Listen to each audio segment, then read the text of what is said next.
Good morning, Sean. Here it is 8:40 on your Friday, which means it is time for the Revelstoke Mayor Report with Gary Sauls. Good morning, Gary. Good morning, Sean. How are you? I'm good. You? I just have to put this out there. Dave from downstairs at the drugstore said when you see Gary, he goes, I know that he's not a wrestling fan, but it would be really fun if Gary did dress up as The Undertaker and Chrissy dressed up as Kane. And I'm like, I'll let him know.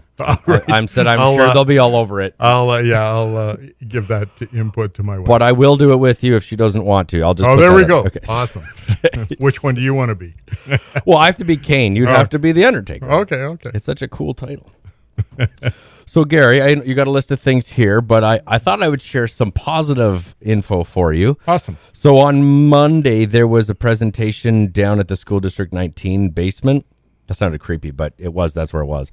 And it was a little bit about how Revelstoke kids are doing, and it came from studies from UBC. And they kind of touch base on the algorithm and how things are and how they figured this out. Right. And nothing is perfect, just to mind you. And they were kind of showing, it was kind of interesting, a map of Vancouver, of course, like downtown area, and which areas are doing well, struggling. And it was interesting to see where there were issues and where there weren't. Now, of course, where there was money, more affluent lifestyle, things were good. Right. Things that were where I thought would be problematic were not. And the others, it was funny how they could break it down where vulnerability lied. Now, I believe Mike Hooker could correct me, but I'm almost positive I heard 13% vulnerability in Revelstoke for children, which is very low. Right.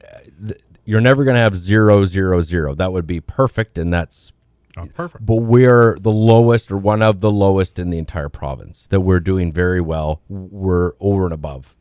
Good. So our kids are in very good hands at the schools, in the caregiving world, and they're doing very well. And there's always going to be room for growth and change and adaptation and that kind of thing. But overall, we're doing very well for our youngsters. It's kind of nice to see those stats come out. I mean, those of us who live here in the community and have children or had children in that school system know how awesome our school system is and the support that our kids get through the teachers and the long-term advisors with the school district. So it's an awesome thing. So thanks for letting us know. One of the reasons they think that we do so well, and probably other small markets too, is the fact that in our particular town, we have such a strong connectivity with youngsters and adults that aren't mom and dad. Like, even if we were downtown, you could talk to Jack, or Jack may have a relationship with you, or like he has one with Roma, or, that transcend the relationship between just me and him and mom and him, but he has a love for certain people outside of the realm of mom and dad.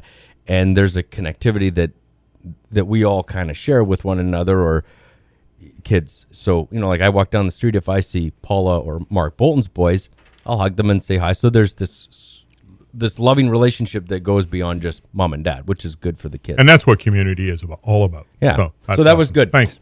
Appreciate that. So let's get on to the bad news.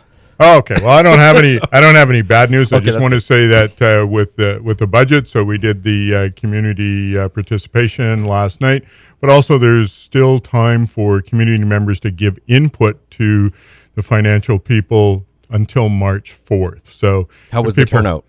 It was good. Yeah, we had 3. So over and above staff and whatnot. So that's a little higher than normal. So. I think it's too higher than normal. Yeah. Well, very good. Well, we're working on it.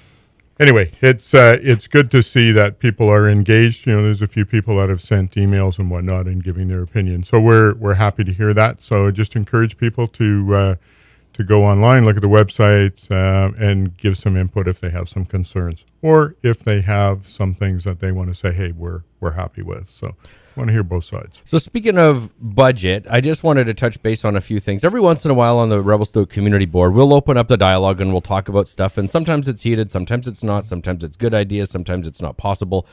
But there's been a discussion lately you may or may not have saw it, and it was the topic of roads and sidewalks. Not so much about rebuilding them. Of course, that's an issue in and of itself. But there was the discussion in the Columbia Park area where there's no sidewalks to and from the school, up Perks and down. Right.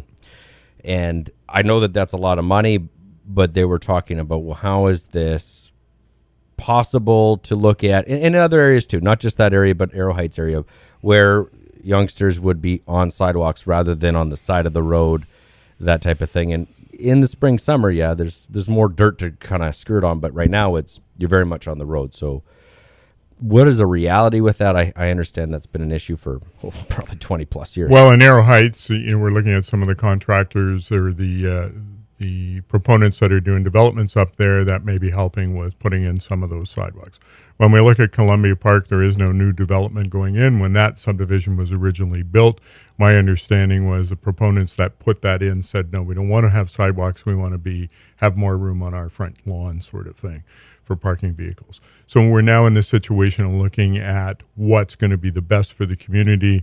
Is it valid to say, yeah, we need that? What are we going to do as far as parking along the school, that sort of thing? So our staff are looking at that. There's not a great study going into it where it's going to cost us thousands of dollars to decide what's going to be best. But our staff will look at that, talk with the school board, and then come up with something that may be suitable. So we'll look at it. It's just not right in front of us right at the present time. However, we had one person who brought that up at the budget yesterday, and that's a valid concern for parents who have children in those school districts. They want to make sure that their children are safe, as do all of us on council.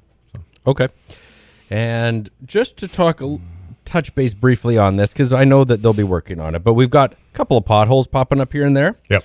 I have an idea for this. So we were talking about dollars. It costs a lot of money. Right. So what I think is, and I know a few folks in town, and so do you, is what we're going to do is we can sponsor the potholes.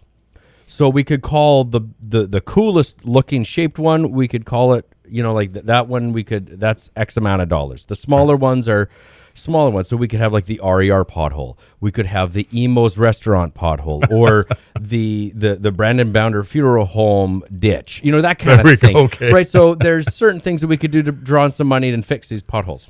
Okay. Good idea. But in all reality, I'm assuming that they know that it's obviously going to get dealt with, but it's so wet right now, you could fill it and it'd probably sink again. Well, it will, and we're still in a frost thaw cycle. And so when that's still continuing, roads are going to break up. So, we do need to mitigate that problem temporarily by filling it with something so we don't lose a wheel as we're driving along. Oh, I'm sure you have one too. Yeah, I've got a few. But in the meantime, as we get into the spring weather and the snow goes and whatnot, then we can look at cleaning them up and getting them done properly. Okay.